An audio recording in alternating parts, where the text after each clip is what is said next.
and we're recording. It's going to be just audio. Okay. First of all, thank you for your time. Someone like you is like a beacon of hope for people in my community. Like we're all and mostly neurodivergent, but a lot of people seek out my channel wanting to accommodate neurodivergent or neuroatypical folks, especially folks who are autistic. Yeah. And I wanted to ask our first viewer question: what does game prep look like for you in your practice? Oh, that's a really awesome question. It's something that has changed. And I imagine it changes in the way it does for most game masters and dungeon masters I've been very open with this. I struggle with anxiety. And so very early on in my gaming prep, I was an over prepper. Um, I would have pages and pages of notes and maps and like everything just ready to go at the drop of a hat. And like all my prep didn't lead to better games. And so I've started really trying to minimize my prep now. And so I do a lot of work on creating the story that we're going to follow. And then I go through and think about for my players, what are the things that they most need in that game? And what are the opportunities that I can present to them to help them reach the therapeutic goals I have in the therapy games I run? And then even for the fun games, like I try to ask all my players, like, what's a goal that you have for your character? And so thinking through that beat of the story is like, is there a way for me to help give that player an opportunity for their character to reach that goal and to do that thing? Like, in a therapeutic game I was running, one of the players really recognized that they tended to take control too much of situations and tended to always try and lead, which is a strength, but to the detriment of other people felt like they didn't have a voice. Right. And so they were really trying to find a way to let their character step back so that they wouldn't be pushing everybody to follow their plans. And so there was an opportunity where like the party had to split up essentially. And like it was sort of perfect because actually that player couldn't be there for the next session. And so it was this opportunity is like, here's a great way for your character to go off and help all the NPCs while the rest of the party progresses since you're not going to be here next week. And it was so hard for them, and they're like, and sometimes I get a little heavy handed where I actually point out, like, you're not going to be here next week. This would be, you even said your character wants to step back more. And they're like, I know, but this is so hard.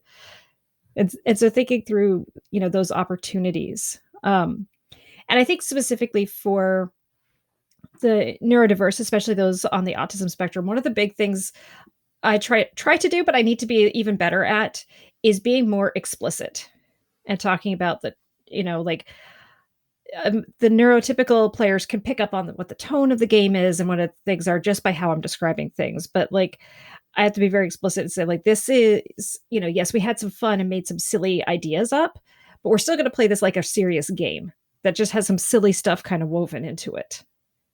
And 100%. getting those expectations clear, and it's like, if you feel like you're over explaining, you're probably doing it just right.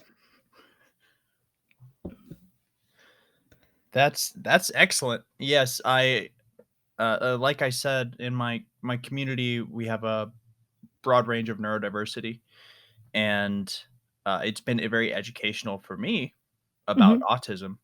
And there's a tendency to want to treat any kind of neurodiversity like this precious thing that really needs to be danced around, instead of like a communicative quality of a person who's sitting, right next to you, or in most cases these days on the other side of a computer. Yeah. But yeah, I really love that you mentioned being explicit and being direct, and pretending like, I think of it like pretending like I want to communicate everything like in a tweet, like that's how concisely and deliberately I need to convey information. Our next question comes from another one of my viewers. How would you go about connecting with a player who seems reserved or uncomfortable? Essentially, it's talking about it, right? Like, when we have a problem at the table, and if you go onto any of the D&D Reddits, you see this all the time where it's like, my player's doing this, and like the first question always is, have you talked to them Yeah, about have you it? talked to them? Right? Yes. And like so many times, it's like, well, no, why would I do that? It's like, well, how on earth are you going to solve the problem without this? Like, um, this is going to be terrible because this is an audio podcast, but I'm going to grab a little prop here. And so this is a shameless self plug, but like one of the things I've gotten to do in my career is I've actually gotten to make a game prep tool, which is the Game Master's Dungeon Journal. And this is like, it's designed to use with therapy games, but any short campaign, it's for a 10 to 12 session campaign, can be in here. But like explicitly at the front, one of the things we have is how do we deal with problems at the table as one of the session zero topics is to sit down and say, okay, we are humans coming together and working, and we're going to have problems. So, how do we want to address these problems? Do you want me to just send you an email or a text and we talk over text? Do you want, because for some people talking, face to face, that's really anxiety provoking and really Right. difficult, right? Or is it, do you want me to sit down with you face to face and talk to you? How do we want to process when the whole group's escalating into something?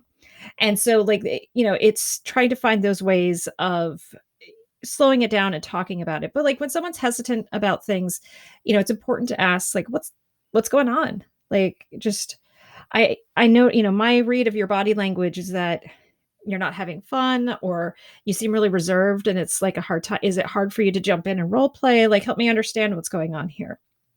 Like it sort of like a pithy statement of like, assuming makes an ass of you and me. But like Yes. there's really some truth behind that. Like don't assume you know what's going on with a person. Ask. I I suffer from the resting bee face sometimes. And so sometimes people think I'm angry when I'm like, I'm just tired. And I'm not consciously making myself smile to not to counteract that. And Right. so we want to make sure that we're clearly understanding what's going on and how, what's happening with the person. And I think one of the big things for game masters though is if you can be open to hearing critical feedback. If you can be open to hearing, I really didn't like this in the game. This thing that happened in the game made me feel really uncomfortable. Right. And like our go-to thing typically is defensive defense. It's like, I didn't mean to do that. It wasn't what I was trying to do. I was trying to do this thing. And, it's like, rather than sitting with their emotion and saying like, oh my gosh, I'm so sorry you feel that way. I I didn't even think about this stuff. And now let's address this. Let's talk about it. And one of the things I talk about a lot is the importance of session zero. And like, it is so important to do that stuff and to talk about the no-go topics and understand like where that is. And for you as a game master too, to prep and to talk to your players about what to expect in the game. If Gamehole Con does happen this fall, I'm going to be talking with another creator about horror games and what consent in horror games can look like and how we run those well. Because like there's this idea that like it has to all be jump scares and gotchas, but really it's okay to have a lot of open communications. Like I've definitely played in sessions where I've been super duper creeped out and I've loved it, Right. but it hasn't crossed a boundary. Like it's not hitting something where I'm like, I don't want to hear about that. Like that's terrible. Please stop. So like it's finding that balance, if that makes sense. Absolutely. And yeah, if is your prep book available anywhere? It is. It's on Amazon. It's Okay. $25 and they come really quickly. And one of the things too that I love is we have a consent checklist in the beginning too. You can also get these from Monty Cook's Consent in Gaming. Their stuff has that too. If you haven't read Monty Cook's Consent in Gaming, read it. I was working with another professional. We were actually thinking about writing something. And like a week later, that came out. We both read it. We're like, oh, this was better than what we were going to do. So it's really great and it's free. So it's a free resource. I highly recommend that. But yeah, we've got that in here too, because like that idea of understanding what people's out of bound lines are is so super important. And like, it was Lauren Urban, who now she works at Fandom, she used to work at D&D Beyond, talked about this. She had this quote that was amazing, which is, just because I know a roller coaster passed its safety inspection doesn't mean I'm not going to find the ride fun. And so like that's the thing, is like we know that certain things aren't going to happen, and we could still have fun in that. I love that. Okay, I probably am going to link the as I'm listening through this, I'll go find the Amazon link Awesome. in the description of the video, because I think that's a really that's the kind of resource that like uh that we're looking for most of the time. And in D&D, there's also a tendency to be like, can I solve this problem by spending like $20? So Yeah. Well, and like the thing I like about this journal too is like the session zero stuff really it walks you through how to have these conversations, and how, it's like, okay, photocopy, your consent checklist, give it to all your players, then check off the stuff, write down stuff that's not in there, and then like come up with, what are your house rules, what are your game rules, how do you address conflict. And then we also have a box in here for changes that you make to the rules, understanding that like just because you did it in session zero doesn't mean you're going to have covered every topic, that there's space in here because there's that idea of like, oh man, I didn't think about, I don't know, cell phones at the table or metagaming stuff. How are we going to address this stuff? yeah, And so it really does take that time to walk you through it and help you think through these problems. that's something about session zero that I think that I feel similarly about character creation, and that it doesn't really stop when it's done. Hmm. Like character Yeah. creation is like, your character doesn't really exist until the curtain rises. Hmm. At which point you actually start making decisions about who this person is, and what they need, and maybe your polearm master build isn't quite the centerpiece. And session zero is like, if that stuff comes up again, it needs to be addressed, and it needs to be addressed with the same like dignity and with the same level of importance that it was the first time around. So yeah, I definitely believe in like a session zero and a session 0.1. And Yeah. I recommend like it depends on how frequently you meet, but every like 10 or 20 games, just do a quickie check back in. It's like, how's everybody feeling about the game? How's this going? Like, are we spending enough time role playing, spending enough time exploring? So, alrighty. My wife Anna asks, where do you draw the line between letting the story unfold naturally and guiding the players along in your practice? oh, that's a really cool question. And I'm going to give the most unsatisfying answer ever, which is, it depends. Right. It depends on the maturity of the group. It depends on where the story is going. Um, and again, also, I think on the comfort level of the game master as well with something like that. Because as I said, like early on in my games, it was very much on the rails. I didn't let them deviate too much, and like anytime they went away, it's like, oh, the story has chased you over here, cool. Um, but now I'm much more free flow, and I kind of let things come up. But like a big part of that is I feel more comfortable on my feet. Um, I've told this story many times, but it's worth repeating because like it was one of the most powerful sessions I've ever run as a therapy group, where uh, the the overall story was the a cult of Vecna was trying to bring Vecna back to the prime material plane, and the heroes were trying to stop that from happening. And so they found out that an adult black dragon had the hand of Vecna, and they were going to go try to steal it. I'm like, okay. So they start sneaking into the swamp, and they completely fail their stealth check. Dragon sees them. Now, in my story brain, I'm like, now we run. This is Right. bad. Players decided to try and bargain. And I'm completely thinking on my feet here. Now, I could have really pushed them and said, like, no, you really should run. There's no, like, this is bad. Your characters would all know this is bad, bad, bad. Run away. But I didn't. I was like, let's see what happens.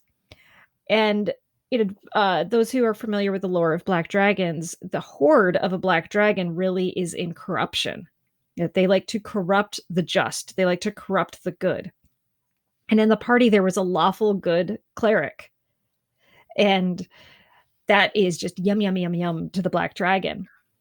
And so they ended up with three options, which was fight the dragon, which was going to be really bad for them. They had a chromatic dragon egg, or sorry, metallic dragon egg, and they were really excited to have a baby metallic dragon with, I think it was a bronze dragon egg. That's a very Um, exciting prospect.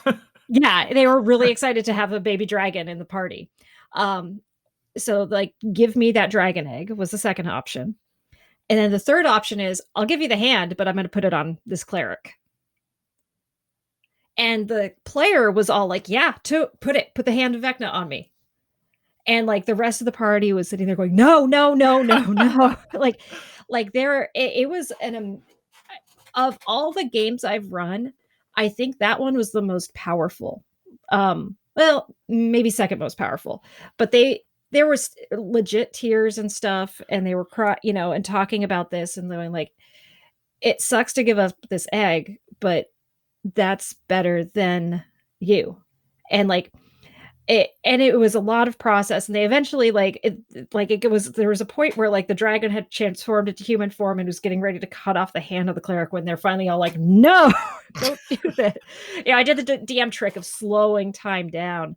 But what was super duper fascinating was the next week, the player whose cleric was about to have their hand cut off came up to me and said, I am so glad, like, I looked up that item after we left, and they're like, would that have killed my character? And I was like, probably. Like, I would have given like some sort of Hail Mary to try and get the hand off and to try to get you saved. But most likely, what would have happened is your character would have been corrupted pretty darn quickly and would have started attacking the party. And I would have taken over your character at that point. And they're like, oh my God, really? I'm like, well, there's consequences to actions. And they're saying, like, after that, like, I recognized how stuck I was in that solution. And I realized, like, I do that in life. I get really stuck in things. And like, something, they're like, I'm not going to put a cursed item in my hand in real life, but like, I could do something like that. And so it was this wonderful thing of like, because I let go of control, and I let them direct the story, we probably had one of the biggest growth and, insight driven sessions that we've ever had.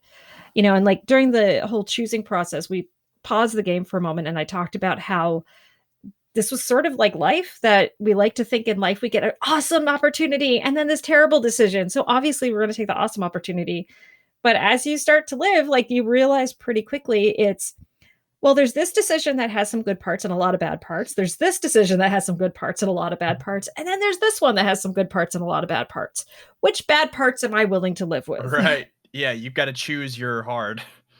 Yes. Yeah, exactly. Choose your hard. And so that was just such a great moment for that. And had I pushed the story in the direction I thought it should have gone, we wouldn't have had that.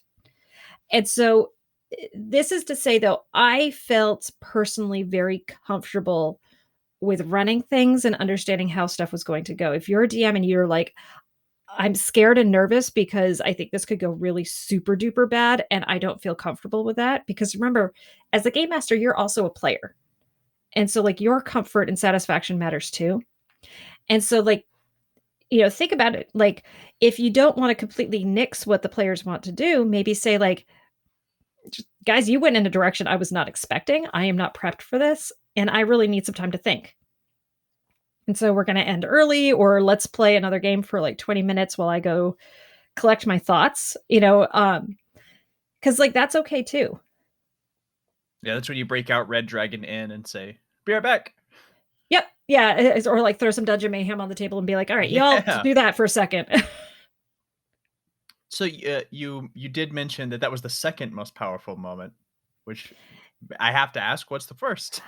Yeah, it was so very early on in running the game. I did a revised version of the Rise of Tiamat, and so I had players. I love dragons and fairies. Like, if you are in a Dr. Megan original game, there's going to be dragons and fairies all over the freaking place. Are you I love stoked them. for the Witchlight?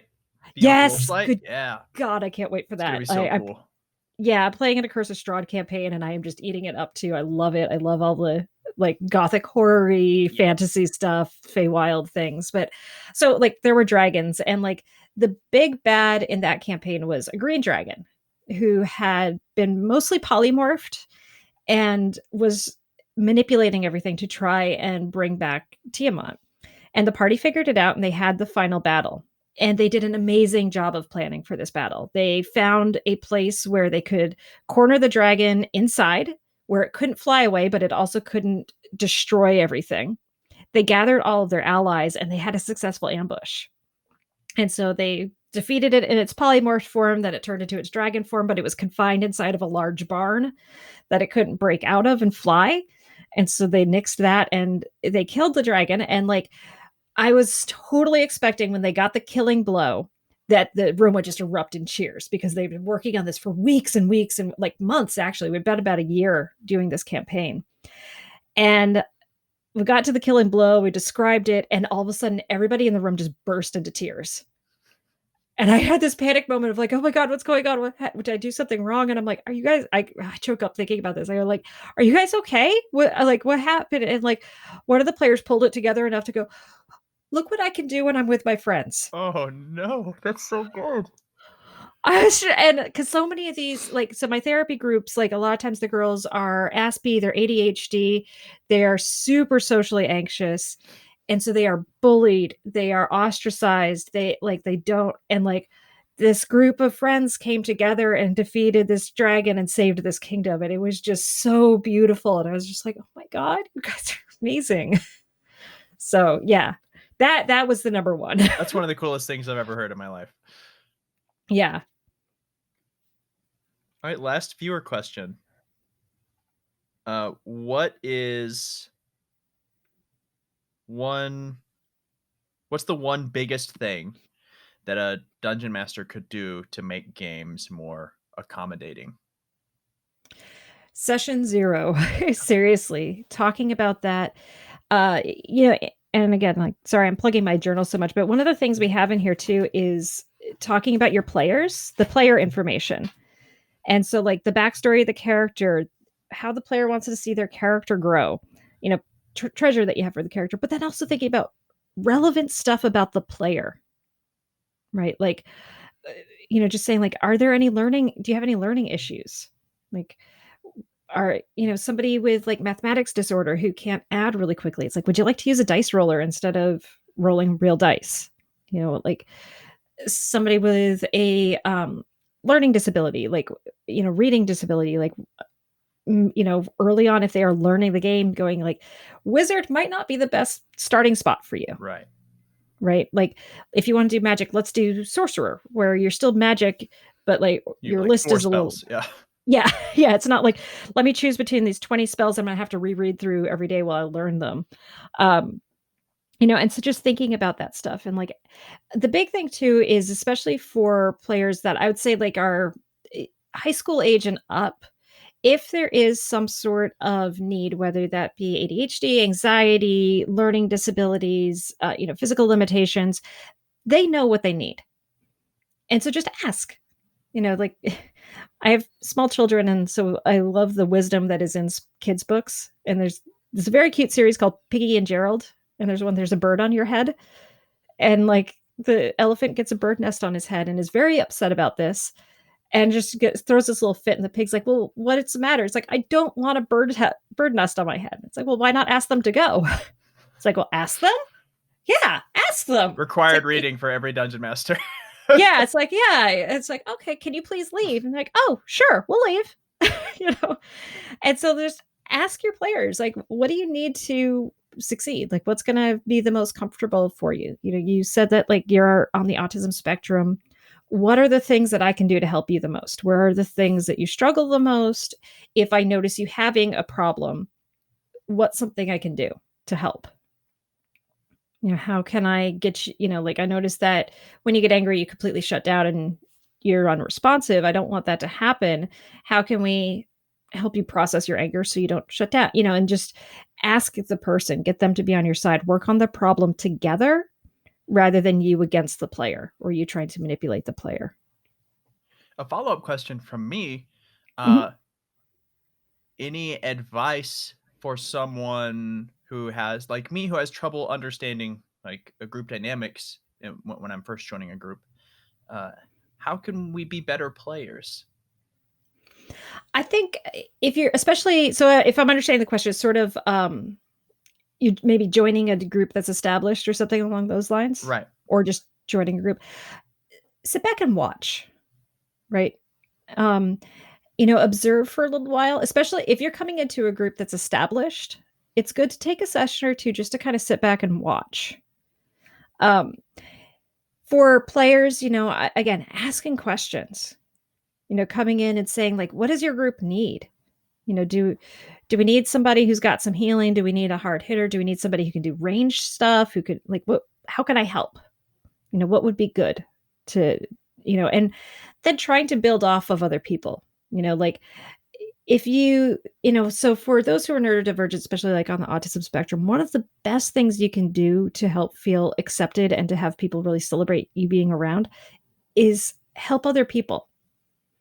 So like if that like your rogue loves doing that ton of sneak damage, try to set your character like do a setup, and be explicit about it. Tell the rogue like I want to set you up for some high damage, sneak attack damage. Like what would be the best thing for what you're thinking for me to do right now?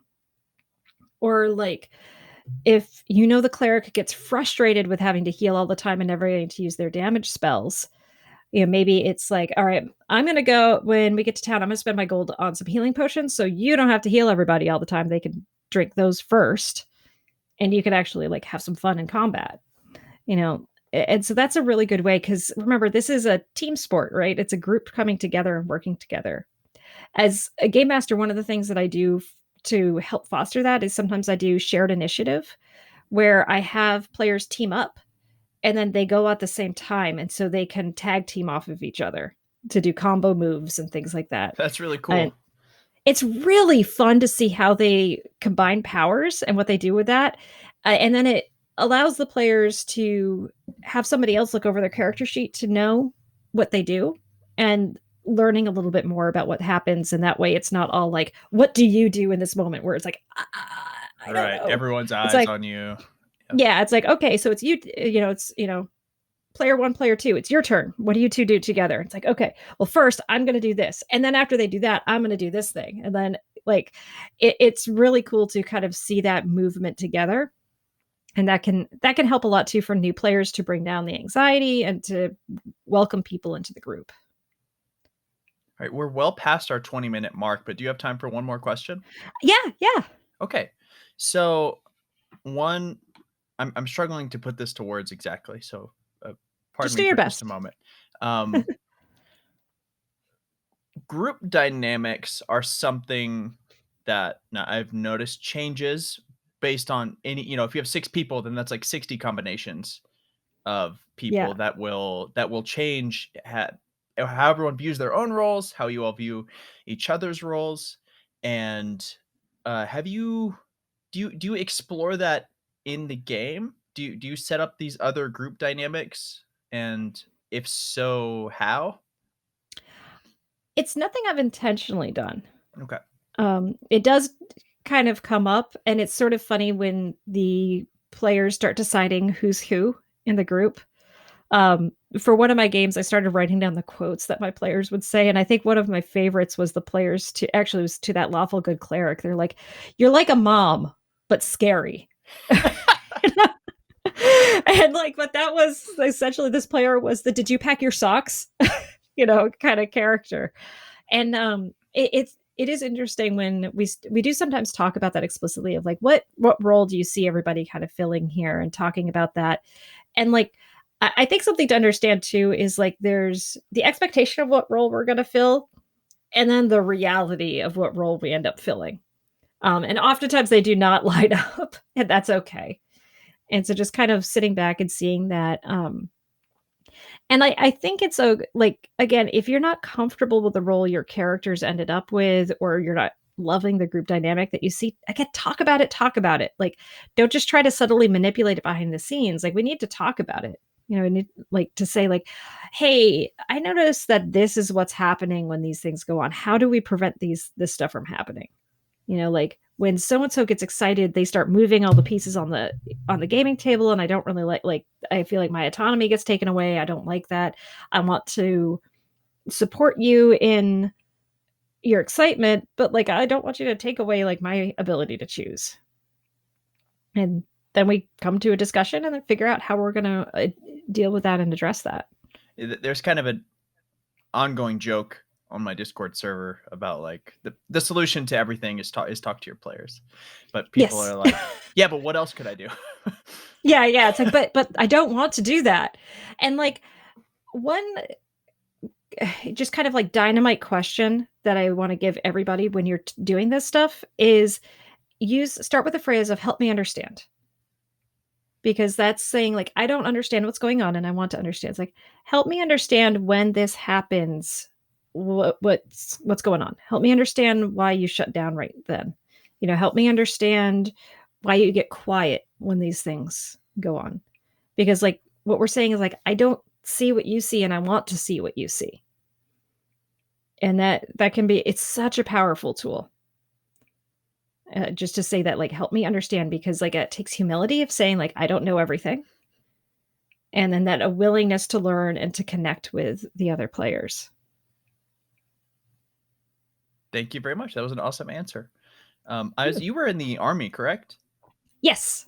So I was in the Navy for 4 years, and I have a Facebook screenshot of it that I'm probably going to throw in the video that I used for this. But I played boot camp, or I played D&D in boot camp. I ran D&D. We had just had like index cards and we were shuffling them, and a chief came by, which that's like an E7. E6 Yeah. or E7. Yeah. Sorry. E6 is Um, first class. Yeah. he and he saw like one of us facing three of us. This was during holiday routine, so it wasn't like we weren't forbidden from smiling. Um, he and he was Springer, come over here. Said, oh yeah, Chief. And said, what are you guys doing? So we're playing a game, Chief. It's like, are you playing Dungeons and Dragons, guy? Yes, Chief. Are you the guy, the dungeon master? Yes, Chief. He was like, okay, have fun. It was this really tense encounter that became, and then he pulled me aside later and was like, just don't, if you're gonna do something like LARPing, keep it under wraps once you get into the fleet. I was like, okay. And then later on, we had added each other on Facebook, me and that chief, and he posted about it on Facebook, Oh, and he said, and this is just me sharing an anecdote. This doesn't turn into a question, but